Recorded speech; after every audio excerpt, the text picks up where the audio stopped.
RTI chief commissioner పోస్టుపై CS నజర్. ఏఐసీలోని ఓ రిటైర్డ్ ఐఏఎస్లో లాబింగ్.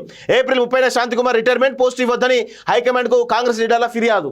ఈ అసమర్థమైనటువంటి వీళ్లకు మళ్ళా మీరు దయచేసి ఆర్టీఐ చీఫ్ కమిషనర్ ఇస్తే ఏమవుతుంది, మళ్ళీ ఆ పోస్ట్ కూడా నిర్వీర్యం చేస్తారు. దయచేసి మీరు గమనించాలి, ఇలాంటి వాళ్ళకు ఇవ్వద్దు. తప్పే, ఆమెనేమో చేస్తారంటే వీళ్ళేమో ఇంకా వాళ్ళ వంతపాడే అవకాశం లేదని తెలుస్తూ ఉంది. ఈ ఏడాది ఏప్రిల్ 30వ తేదీన సిఎస్ శాంతికుమార్ రిటైర్ కాబోతున్నారు.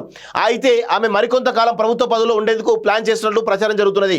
సిఎస్ పదవీకాలం కంప్లీట్ కాగానే తనకు ఆర్టీఐ చీఫ్ కమిషనర్ పోస్ట్ ఇవ్వాలని ఢిల్లీ స్థాయిలో లాబింగ్ చేస్తున్నట్లు సమాచారం.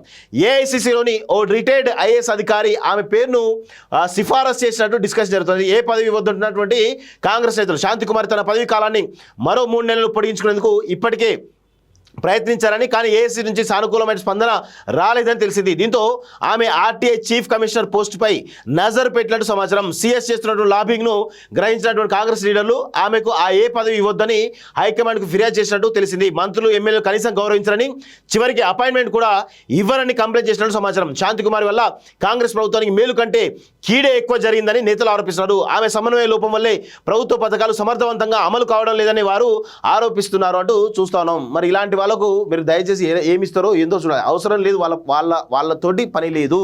ఇలాంటి వాళ్ళను రిటైర్ అయిన వాళ్ళను పంపించేసేయండి.